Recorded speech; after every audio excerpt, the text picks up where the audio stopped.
Amados, vos saúdo com a paz do Senhor Jesus, pastor Stanek, pregador do Mato, em mais uma exposição bíblica. Dessa vez, segundo livro do profeta Samuel, capítulo 3. Já estamos no segundo livro, no capítulo 3. Mas, antes da exposição, se inscreva no nosso canal, dá o seu joinha, compartilhe aí nas redes sociais. Que Deus abençoe, aquele abraço. E vamos à exposição bíblica. Terminamos o capítulo 2, uma guerra civil entre irmãos, e Davi reinando em Hebrom. Davi foi aclamado rei em Hebrom. Isbosete foi aclamado rei por Abner em todo o Israel. Ou seja, Davi fica com Judá e Isbosete, manipulado por Abner, fica com as outras tribos de Israel. Foi assim que terminamos o capítulo 2. E no capítulo 3, já no primeiro versículo, o que nós vamos ver? A informação de que a guerra civil continua, mas não é só uma guerra civil entre irmãos. É uma guerra também contra os filisteus. Vimos nas exposições passadas que os filisteus tomaram várias terras, várias cidades do povo de Israel e habitaram nelas. Trouxeram suas coisas, suas famílias. Era um povo nômade que viviam acampados e saqueando. Enfim, eles viviam assim. E nas suas guerras eles se uniam a outros povos que tinham essas práticas de viver saqueando povos, roubando despojos. Enfim, aos filisteus. Então eles vieram e habitaram as cidades.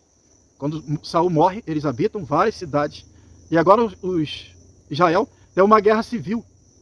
A tribo de Judá contra as outras tribos. E no meio, os filisteus. Então o camarada saía de casa, às vezes não tinha lugar que não podia passar, porque tinha filisteus. Inimigo por toda parte. E é assim que Israel estava vivendo. Essa agonia terrível. E a informação no primeiro versículo do capítulo 3 é que essa guerra, ela continuou. E nós podemos dizer, confirmar, que é por 2 anos, que foi justamente 2 anos o reinado de Isbosete. Daqui para frente a gente vai ver a unificação de todo Israel, Davi expulsando os filisteus, mas vamos com calma, porque nós estamos iniciando o capítulo 3. Então essa guerra terrível, do versículo 2 ao 5, a Bíblia vai narrar os filhos, Davi, se fortalecendo a sua dinastia através dos filhos. E são 6 mulheres, vai fazer menção aqui de 6 mulheres e 6 filhos, que vão nascer a Davi em Hebrom. São filhos que no futuro vão acontecer grandes episódios, como Aminon, Absalão.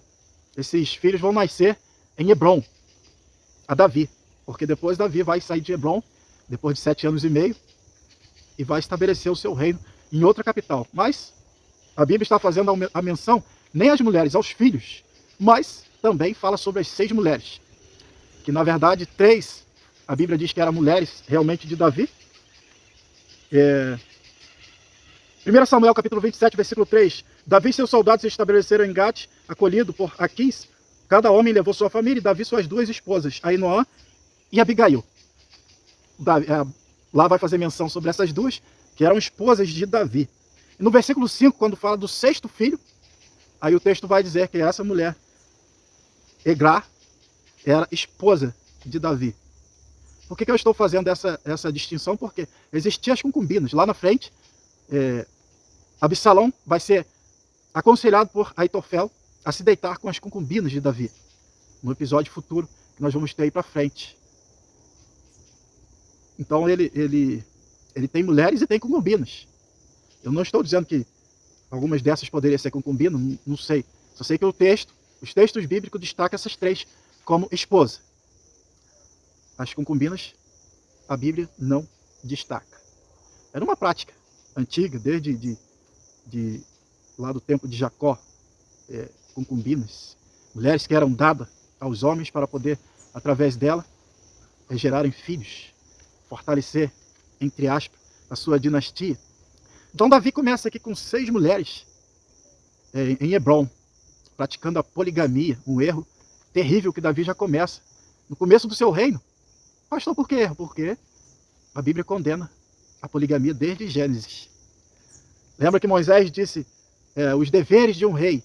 Me fale a memória agora o capítulo. Os deveres de um rei. Diz que o rei não podia ter muitas mulheres, porque elas perverteriam o coração dele. E Davi vai nessa linha, e futuramente Salomão vai nessa mesma linha. E fazendo aliança, como Davi vai fazer uma aliança aqui, certamente é uma aliança política com uma dessas mulheres, era filha de um rei. Salomão tinha 700 princesas e 300 concubinas. Essas princesas eram alianças políticas. Ninguém queria se meter com Salomão. Então vamos ver aqui essa Maaca. Maaca era mãe do sexto, do sexto não. Era uma das mulheres que era mãe de Absalão. Mãe de Absalão. E os habitantes dessas terras de Jesus, eles não foram expulsos quando o povo de Israel tomou as terras, começaram a conquista das terras de Canaã. Eles não foram expulsos, os moradores. Deixaram eles habitando lá.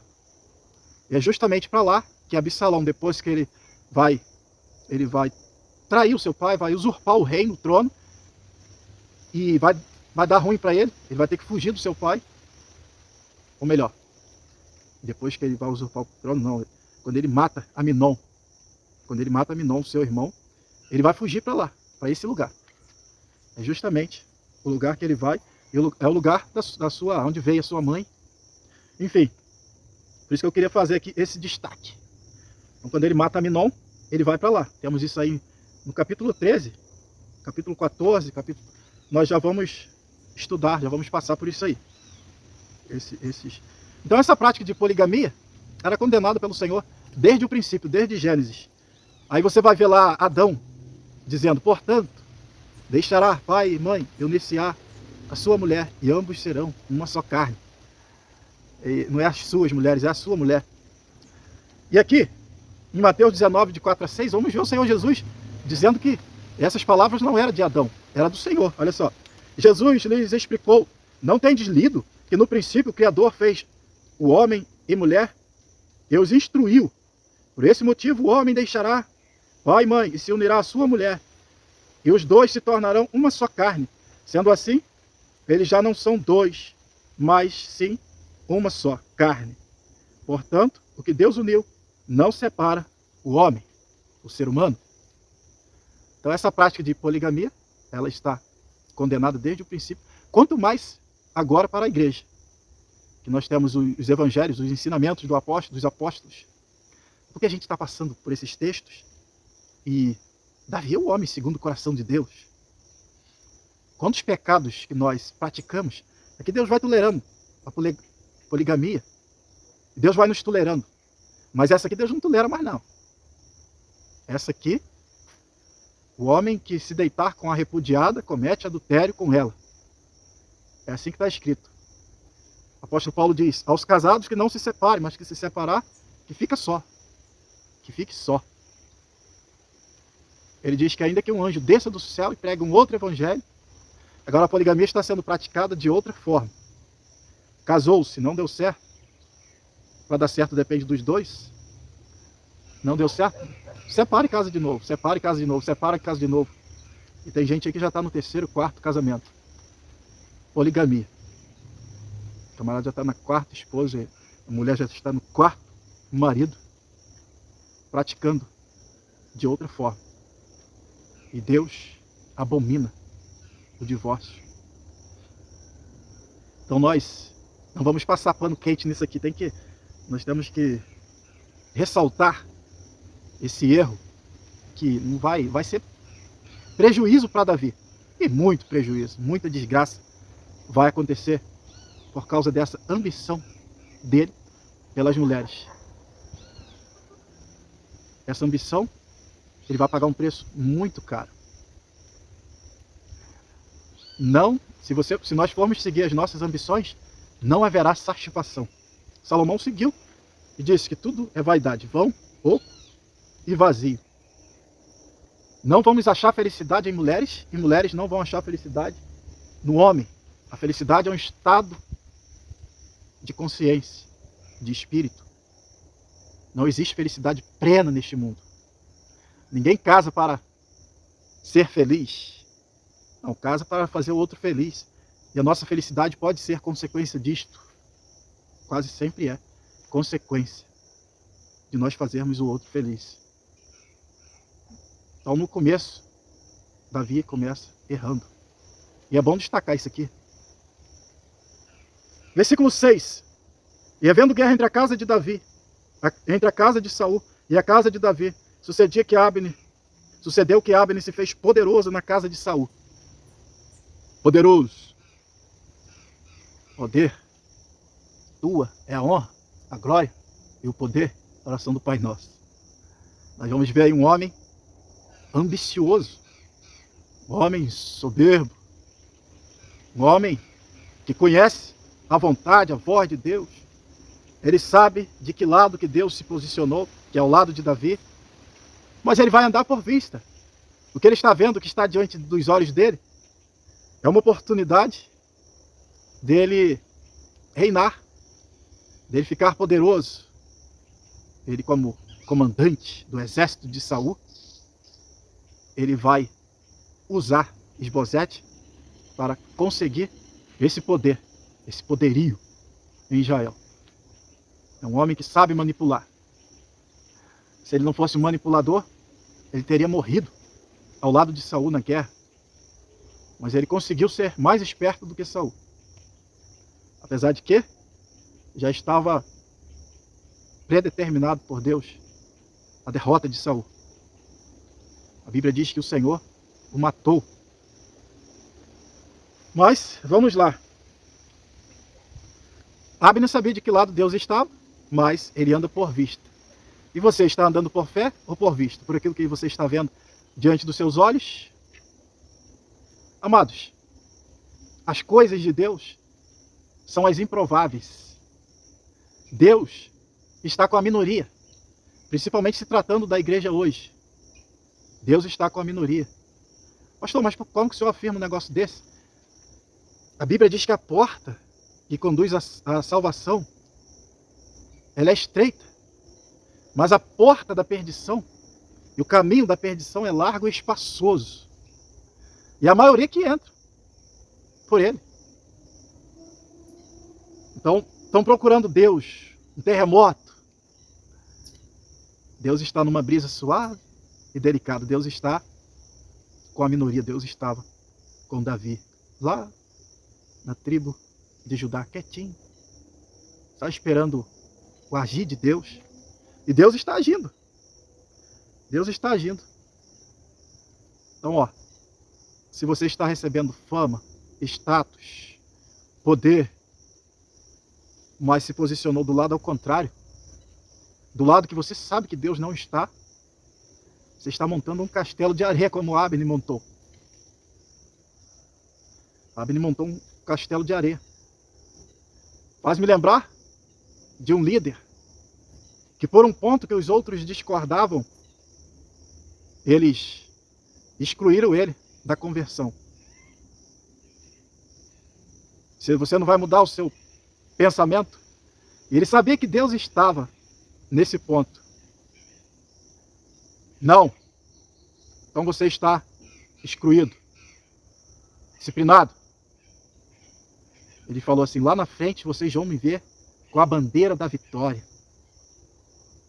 E eles riram, zombaram. Disseram que a igreja dele seria meia dúzia de gato pingado. Os que estão vivos hoje estão vendo ele com a bandeira da vitória. Não ele, porque ele já dorme no Senhor, mas a obra que ele iniciou. E é o nome dele. O nome dele vai perpetuar como líder que deu início a essa grande obra de Deus na terra. Estão vendo. As igrejas deles vão só diminuindo, diminuindo. E a desse homem de Deus vai só crescendo, crescendo. Então tem muita gente correndo atrás de fama, poder e status. Oportunista. Como Abner. Vai ser uma oportunidade, vai aparecer para todos nós. Mas Deus está? Não, então eu não vou. Que adianta ganhar o mundo? Amados, nós não podemos andar por vista, temos que andar por visão. Como os patriarcas andaram aqui na terra, a Bíblia diz que eles não focaram nas coisas aqui da terra, porque o foco deles era uma pátria celestial. Essa vida aqui, ela passa como um vapor. Mas Abner, ele vai conseguir a fama, o poder. De que vale isso? Sem Deus? De que vale?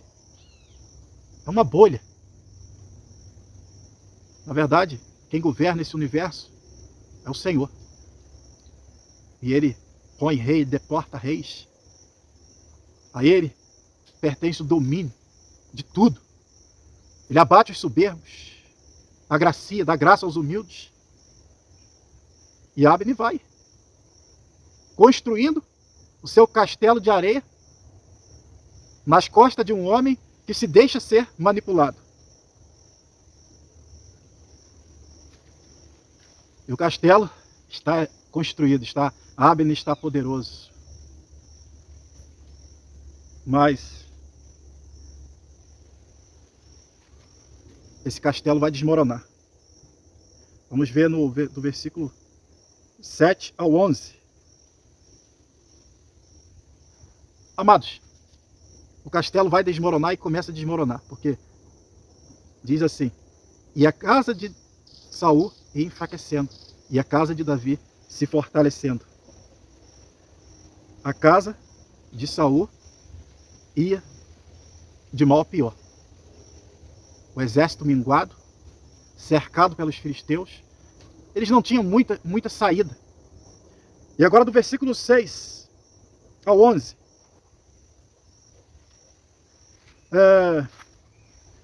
o rei Esbozete fala com Abner acerca de uma concubina de Saul.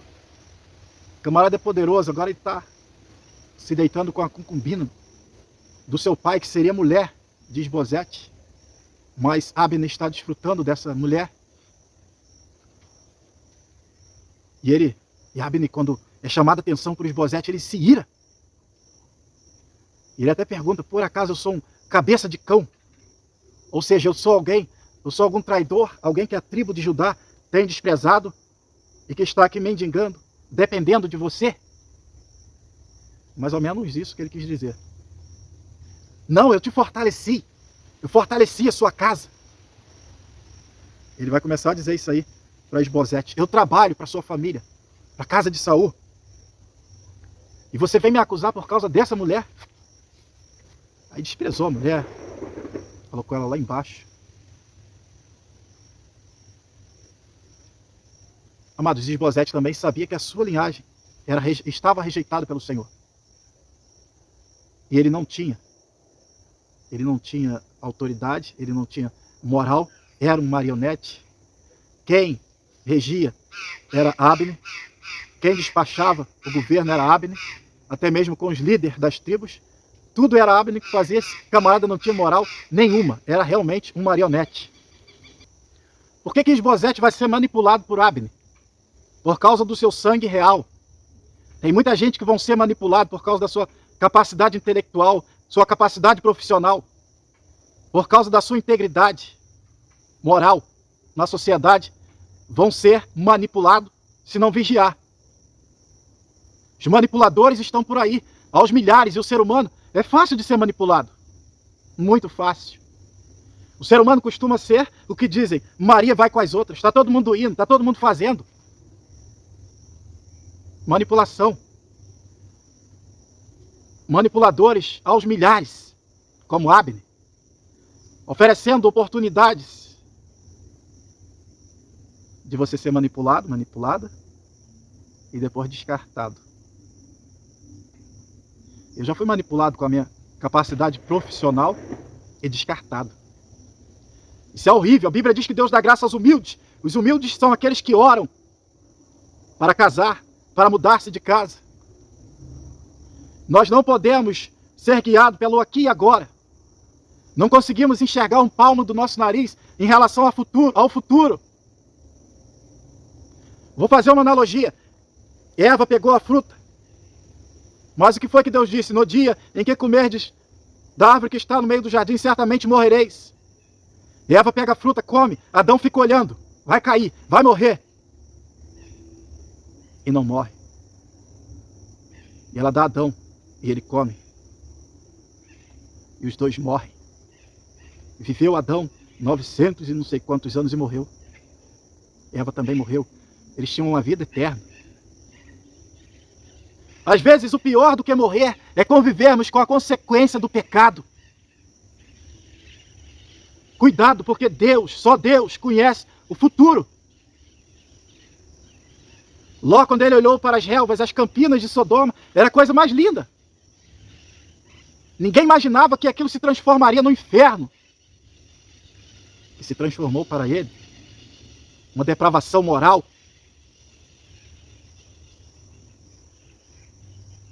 Não se deixe ser manipulado por causa da sua capacidade. Cuidado, eu não vou ser hipócrita. Todos nós queremos ficar rico. Mas a Bíblia diz aqui, ó, 1 Timóteo 6:9, mas aqueles que querem ficar ricos caem em tentação e na cilada de desejos tolos e prejudiciais que os arrastam para a ruína e para a destruição. Quantas vezes nós somos manipulados e descartados? Moças, cuidado para não serem manipuladas. Quantas estão sendo manipuladas por homens perverso, pervertido, que dizem ter o que não tem, e você é engodada, seduzida através do ter e do ser, como foi no jardim do Éden. Terei vossos olhos abertos e sereis como Deus. A felicidade é um estado de consciência. Não existe felicidade plena. Não existe felicidade no ter e no ser. Porque Salomão teve tudo que desejou o seu coração. Ele foi tudo que ele queria ser. E ele diz, tudo é vaidade e aflição de espírito. Tudo é vão, oco e vazio. Não se deixe ser manipulado pelo ter e o ser. Tereis vossos olhos abertos, sereis como Deus. Cuidado com as ofertas. Mas aqueles que querem ficar ricos caem em tentações e nas ciladas de desejos tolos e prejudiciais que os arrastam para a ruína e para a destruição. Quantos golpistas, quantas moças têm caído nesses laços? Minha mãe conta uma história, quando ela era moça, um rapaz chegou dizendo ter e ser. Eu tenho isso, tenho aquilo, e eu sou bem-sucedido. E minha mãe foi orar. E naquela época eram os pais que arrumavam o casamento dos filhos. E minha mãe foi orar, e meus avós ficaram interessados no bonitão, charlatão, sem vergonha. Minha mãe foi orar. E Deus disse para ela, não é esse. E ela lutou contra aquela vontade dos pais. E ela venceu. Deus lutou por ela e com ela, porque ela sempre foi, desde criança, uma mulher de oração. Ora para casar. Ora para você não ser expulsa do seu paraíso. Onde você tem os seus conflitos com seu pai, conflitos com a sua mãe, conflito com seus irmãos, conflito de identidade. Mas é o seu paraíso. Cuidado. Os desejos tolos e prejudiciais que arrastam para a ruína e para a destruição. Esse camarada não conseguiu nada com essa moça, que era minha mãe, na época, que é minha mãe. Aí ele partiu para outra. Charlatão, sem vergonha. Casou-se com a moça. Casou. Passou alguns dias. A moça vem voltando para a casa dos pais com uma trouxa nas costas. Porque ele não tinha nada. Ele só tinha gogó. E a mulher é muito fácil, desde o Éden, ser seduzida pelos ouvidos, pelo aquilo que ela ouve, pela uma lábia. Quantos charlatãos estão andando por aí? Quantas moças têm caído? Porque não buscam a Deus, não oram.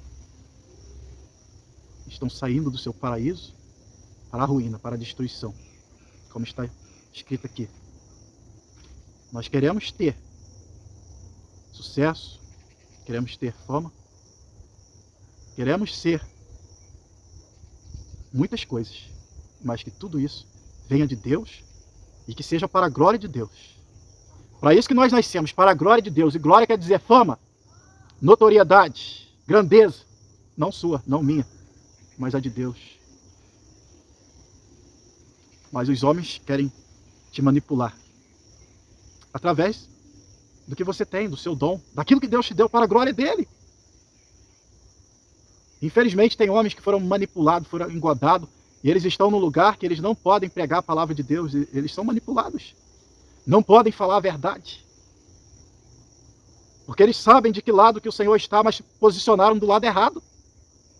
Porque foram atraídos e seduzidos pela avareza, pela ganância. E o castelo de areia está desabando e vai desabar. E ele sabe disso. Quantos e quantos?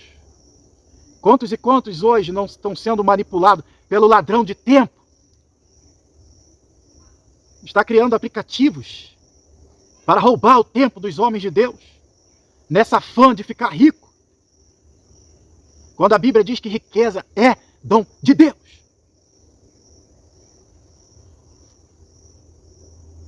Quantos pervertidos, rapaziada, estão oferecendo dinheiro para te manipular, para te seduzir, para o pecado. Quantos garotos de 11, 12 anos, 10 anos estão sendo manipulados, estão recebendo dinheiro para se perverter.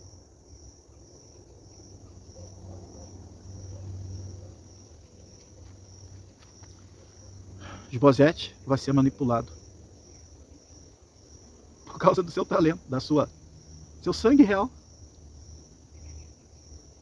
Por causa do seu sangue real.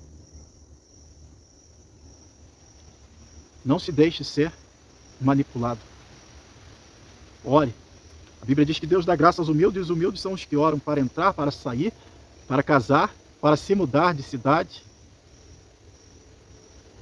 Quantos que se mudam para o inferno porque não ora? Quantos que compram um carro oprimido porque não orou para comprar esse carro, para ver se pode comprar esse carro? Um carro que foi usado por Satanás, praticado coisas horríveis, ações malignas dentro daquele carro. E o crente não ora e compra.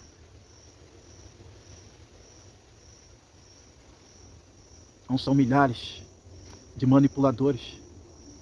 E por trás dele o Satanás. Quantos homens de Deus estão perdendo horas e mais horas sendo manipulados atrás do ter e do ser. Traga essa mensagem de despertamento dentro desse texto.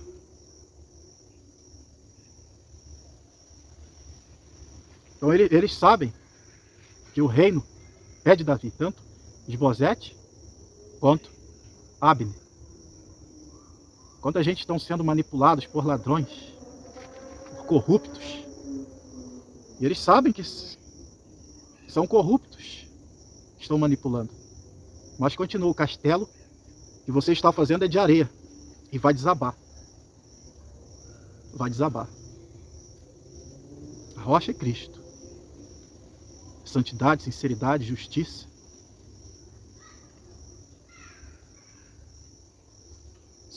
No versículo 10. No versículo 10. Então, do versículo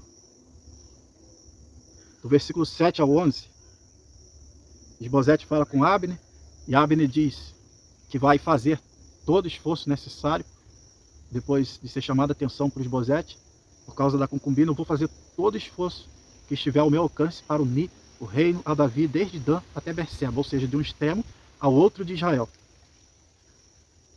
O marionete agora está sendo descartado, como nós seremos se deixarmos ser manipulados. Eu vou trabalhar para unir desde Dan até Berseba. Abner está dizendo para Isbosete. E ele nada pode fazer, ele sabe de tudo. E não tem moral. O reino enfraquecido. Ele sabe dos desejos dos líderes de partir para o lado de Davi. Ele não tem o que fazer, a não ser ceder. Os filisteus em cima. Devia estar cada vez mais fechando o cerco em cima dele. Então, Abner, do extremo ao outro eu vou unir o povo. Versículo 13 e 14. Abner põe o seu plano em ação. Ele diz que vai a Hebron. Ele manda mensageiros a Davi para propor um acordo. Ele não desistiu do poder. Ele não está em condições. A casa dele caiu. O castelo dele desmoronou. Mas ele continua. Tem gente que vai insistindo no poder. A casa já caiu, meu amigo. Mas está insistindo. Eu quero poder. Quer? A oração do Pai Nosso. Teu é o poder, a honra e a glória. Então ele diz que vai a Hebron. Olha só o que ele diz para Davi. Eu quero te ajudar a unificar todo o reino. Conta comigo, eu sou... Era o grande general derrotado. Enfim, mas ele ainda está grande. Ele está pequeno, mas está grande. Certamente ele disse que é Hebron para poder selar esse acordo com Davi. Mas Davi não é bobo, ele precisa fortalecer o reino. Ele precisa saber o que Isbosete está pensando, o que se passa pela cabeça de Isbosete. Se Isbosete está de acordo, mais ou menos de acordo com Abner. Então ele manda mensagem a Abner. Você não vai ver meu rosto se não trouxer a minha mulher, Mical. E também manda mensagem a Isbosete, pedindo que devolva a sua mulher, porque essa custou caro. Ele até fala que custou 100 prepúcios de filisteus. Ele pagou 200, mas ele é humilde, ele fala, me custou 100. Então ele manda minha mulher. Nessa aí, ele vai se fortalecer politicamente. Ele vai conhecer que Isbosete está fragilizado mesmo.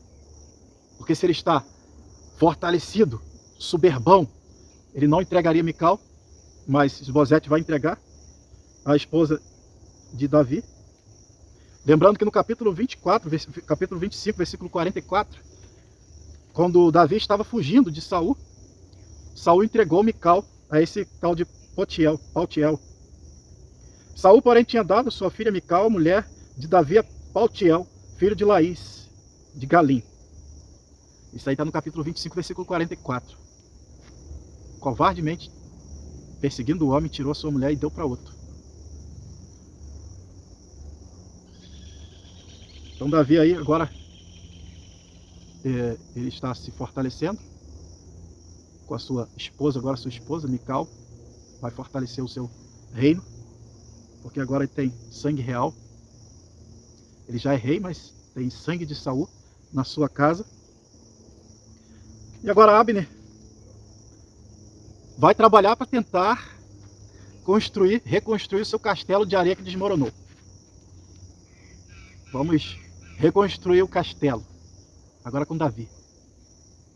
Continua a sua sede de poder. E o que a Bíblia diz? Olha só, 1 Pedro 5. Humilhai-vos, pois, debaixo da poderosa mão de Deus, para que vos exalte a seu tempo, lançando sobre vós toda a vossa ansiedade, porque Ele tem cuidado de vós. Aquele camarada que perdeu o seu posto, perdeu o seu trono, e tem que sentar no banco. Aí esse versículo aqui vai servir. Mas Abner quer sentar no trono. Não tem humildade nenhuma. Antes, ele dá a maior graça. Portanto, diz Deus, resiste aos soberbos, mas dá graça aos humildes. O homem era tão soberbo que ele vai querer fazer frente com Joabe. Vamos apresentar Joabe, filho de Zeruia, irmão de Davi. Joabe é sobrinho de Davi. E Abner é o camarada que matou Azael, irmão de Joabe. E aí ele vai fazer frente. Será qual era essa aliança que ele queria com Davi? Será que era ser comandante de todo o exército? Não sei, a Bíblia não diz. Será que ele queria continuar sendo o que ele já era, comandante daquelas outras tribos? Joabe ficaria com Judá e ele continuaria comandante das outras tribos? Não sei. A Bíblia não diz. Qual seria o acordo? É claro que a Bíblia não diz, mas esse acordo seria para beneficiá-lo. Ele vai bater de frente com Joabe. Todo errado vai bater de frente com Joabe. O poder cega o homem, não é isso? O poder cega. O poder cega. Vamos ver o discurso aqui de Abner, do versículo 17 ao 19. E falou Abner com os anciões de Israel, dizendo: há muito tempo vós procuráveis que Davi reinasse sobre vós. Estou falando que ele sabia. E aqui parece que ele se converteu. Então há muito tempo, possivelmente desde o começo, desde as primeiras baixas, 360 morreram do lado de Saul e 20 do lado de Davi. É uma demonstração que que o camarada está no caminho do erro. Não há lógica nisso. Só existe uma explicação: Deus. Há muito tempo que vós procuráveis que Davi reinasse sobre vós. Fazei-o, pois, agora. Chegou a hora. Eita alegria, né, dos líderes lá das tribos. Porque o Senhor falou a Davi, dizendo: pela mão de Davi, meu servo, livrarei o meu povo das mãos dos filisteus e das mãos de todos os seus inimigos. E falou também Abner aos de Benjamim, e foi também Abner dizer aos de Davi em Hebrom tudo que era bom aos seus olhos de Israel e aos olhos de toda a casa de Benjamim. Discurso inflamado. Davi é o homem. Davi é o nosso rei, é o escolhido de Deus. Ele sabia disso. Mas se deixou ser enganado, ser engodado pelo poder. E agora parece que é um pouco tarde para ele voltar atrás. Tem alguém no lugar dele, vai ter que sentar no banco. E quem colocou alguém no lugar dele foi o Senhor. Ele escolheu, ele fez a escolha dele. Eis que põe diante de vós a vida e a morte. Escolha a vida. É o caminho que Deus está, o caminho estreito, o caminho apertado. Ele escolheu o caminho largo. 11 tribos contra uma? Ah, vou ficar no meio das 11. O caminho de Deus é o caminho das águias. Elas olham de cima para baixo. Elas voam alto. Os pensamentos do crente, do homem de Deus, da mulher de Deus, tem que vir do alto. Não é andar por vista, voar com os urubus. As águias voam bem acima. Enfim, ele faz esse discurso aframado, deve possivelmente aplaudido pelos líderes. Até que fim, chegou a hora. Graças a Deus. Versículo 20 ao 21, ele tem um aval de todos os líderes para essa união, e ele vai a Hebrom, já com o aval de todos os líderes. Agora Davi vai me dar o que eu quero, porque eu tenho os líderes nas minhas mãos. Davi fez realmente o acordo, fez uma festa, por causa da unificação. Fez uma festa, recebeu ele em paz, podia ter matado ele. Mas ele sabia que Davi era um homem honrado, havia chorado por Saul. Então ele vai sem medo nenhum, e Davi despede-o em paz. Manda ele embora. Do versículo 23 ao 27, nós vamos ver Joabe mandando mensageiros atrás de Abner. Certamente, pelos discursos de Davi, ele usou o nome do rei. Possivelmente ele usou o nome do rei para fazer Abner voltar. Ou eu vou pensar que Joabe disse assim para o mensageiro: manda Abner voltar e diz a ele que Joabe quer cumprimentar o novo comandante geral do exército de Davi. Você acha que ele voltaria? Então, certamente, pelos discursos de Davi, ele usou o nome do rei. E Abner volta. E já estava tudo tramado, a lança já estava lá. E ele chama Abner, talvez com essa intenção de cumprimentá-lo, de elogiá-lo, porque ele fica irado com Davi. Ele fala assim: você deixou esse homem partir em paz. Ele veio ver os nossos pontos fracos. Você é um traidor, é um covarde. Aí a Bíblia diz que Abner e o seu irmão, eles vão matar. Joabe e o seu irmão vão matar Abner com uma lança. Vingança. Eles vão vingar o sangue de Azael. Vão procurar matá-lo da mesma forma, atravessando ele com a lança, para vingar o sangue de Azael. E assim termina a história do grande general Abner. Assim termina a história de muitos que abandonaram o certo, o caminho da vida, o caminho que parece bom aos nossos olhos, mas o seu fim é a morte. Ele escolheu o caminho da morte, o caminho da ganância, da avareza. Assim termina a história de Abner, o grande general do rei Saul, morto pela família de Zeruia, de uma forma cruel e covarde.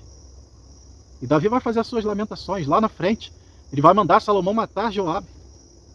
Ele vai fazer menção a esse episódio aqui. Ele vai dizer: Joabe matou 2 comandantes, Abner. Ele me falhou a memória agora o nome do outro. Matou 2 comandantes, covardemente, não era tempo de guerra. Você é sábio, Salomão, você vai saber o que fazer. Mas não deixe que ele morra de morte natural. Já estava velhinho.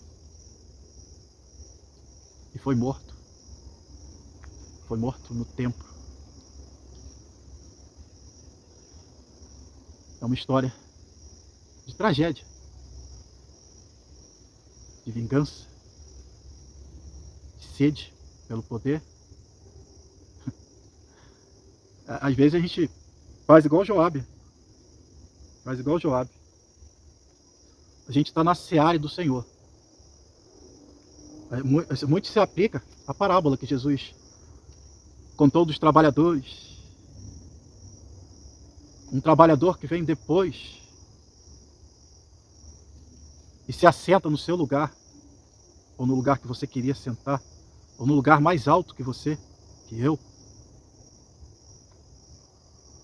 E Jesus, na parábola, o Senhor disse: eu não posso fazer o que eu quero do que é meu? E a gente, às vezes, agimos como Joabe. Queremos matar Abner, com medo de perder o posto. Claro que não foi medo de perder o posto, mas vingança. E também uma mistura de sentimentos que envolveu o comandante. Por isso que João Batista, ele vem com um pensamento: importa que ele cresça e que eu diminua. Deus faz o que quer, com o que é dele, nós só somos peças. Somos peças na mão de Deus. Mas assim fechou a história de Abner. No versículo 30, vai falar que Davi vai dizer que Joabe e seu irmão Abisai mataram Abner. Uma vingança entre família. Eles se uniram para matar Abner, para se vingar desse homem, e mataram mesmo. E voltando aqui, caminhando agora, nós caminhando para o final, Davi vai dizer a Joabe e a todos os seus homens: rasguem as suas roupas e lamentem por Abner. Ele quer provar que ele não tem culpa nessa morte. Uma aliança política que agora ela entra numa desgraça. Uma aliança política que vai ser desgraçada por uma morte de um comandante. Isso deixa Davi muito mal politicamente. E aqui ele não está disfarçando. Nós vamos ver ele lamentar por Saul. Ele está chorando realmente, ele está se lamentando, mesmo sabendo quem era Abner. Ele vai se lamentar. Ele vai pedir os homens para rasgar suas vestes, se cingir de saco e chorar, se lamentar. Existia lá, na época de Israel, lá os tempos de lutos. e uma comoção geral. Versículo 32, sepultaram Abner em Hebrom. Agora eu não sei por que sepultaram em Hebrom, não sei se a Bíblia não cita famílias de Abner. Só que ele era um comandante, tinha casos com a Rispa, sei lá, Rispa. Ele não cita a família de Abner. Então ele vai ser sepultado em Hebrom, a cidade do rei. Que honra, né? Que honra. Vai ser sepultado. Davi chorou junto ao corpo o tempo todo até descer a sepultura. Pranteou o rei Abner. Devia porventura morrer como um vilão. Ou seja, Abner devia morrer como um bandido, como um traidor. Ele deixa essa interrogação. As tuas mãos estavam atadas? As tuas mãos não estavam atadas, nem seus pés carregados com grilhões, mas caíste como quem cai diante dos filhos da iniquidade. Então todo o povo tornou a chorar por ele. Morreu pelos ímpios. Isso aqui é muito importante, né? Um rei, mas ele não é a família dele, aos seus sobrinhos, filho da irmã dele. Mas ele está colocando eles no devido lugar, se comportaram como ímpio. Mas caíste com quem cai diante dos filhos da iniquidade. Aí o povo voltou a chorar. Palavras, comoção. A emoção convence. Mais um rei falando. Ele está expressando aqui a covardia. O camarada não estava amarrado, estava livre. Não era época de guerra, era época de paz. E ele vai ser morto covardemente. Depois todo o povo veio fazer com que Davi comesse pão. Depois todo o povo veio fazer com que Davi comesse pão. Sendo ainda porém dia, ainda era de dia. E Davi estava lá no sepultamento, o tempo todo envolvido, chorando, já desgastado. E eles querem reanimá-lo, fazer ele comer pão. E ele disse assim: faça-me Deus outro tanto. Ou seja, mesmo que eu sofra outro tanto desse, mas eu não vou comer pão até a tarde. Não vou comer pão antes que o sol se ponha. Ele diz: eu não vou provar pão ou outra coisa. Estou em jejum, estou de luto por Abner. Todo o povo notou isso e pareceu-lhe bem, assim como tudo que o rei fez pareceu bem a todo o povo. Assim todo o povo e todo Israel entenderam naquele mesmo dia que não fora a vontade do rei que se matassem a Abner, filho de Ner. Então disse o rei aos seus servos: não sabeis que hoje caiu em Israel um príncipe, um grande homem? Eu fico maravilhado com isso aqui. Fico maravilhado. O camarada que sabe quem é o inimigo dele. Ah? É o nosso caso. Nós não temos inimigo humano, homem. Todos são grandes homens, ainda que escolheram o lado errado. Davi nos dá uma lição de moral aqui, terrível. A Bíblia diz que a nossa luta não é contra a carne nem contra o sangue. E Davi, assim como pranteou Saul, ele vai fazer a mesma coisa com Abner. E quanto a mim, hoje estou fraco, embora ungido rei. Estes homens, filhos de Zeruia, são duros demais para mim. Retribui o Senhor ao malfeitor conforme a sua maldade. Retribui ao Senhor ao malfeitor conforme a sua maldade. Mas ele fala: retribui ao Senhor. E nós vamos voltar aqui nos versículos que nós pulamos, justamente para chegar a esse ponto aqui. Então no último versículo ele fala: retribui ao Senhor, retribui eles ao Senhor a sua maldade. Olha só o que ele joga, as coisas que ele fala, terríveis, contra a casa de Joabe, sua família, seus sobrinhos, sua irmã. É um governo que não está passando a mão na sua família. Isso aqui é um exemplo para muitos líderes. errou, tem que ser punido, tem que ser disciplinado. Caia sobre a cabeça de Joabe, sobre todos da casa de seu pai, e nunca falte na casa de Joabe quem tenha fluxo, ou quem seja leproso, ou quem se atenha a bordão, ou quem caia à espada, ou quem necessite de pão. Palavras terríveis foram lançadas contra a casa de Joabe. É um rei.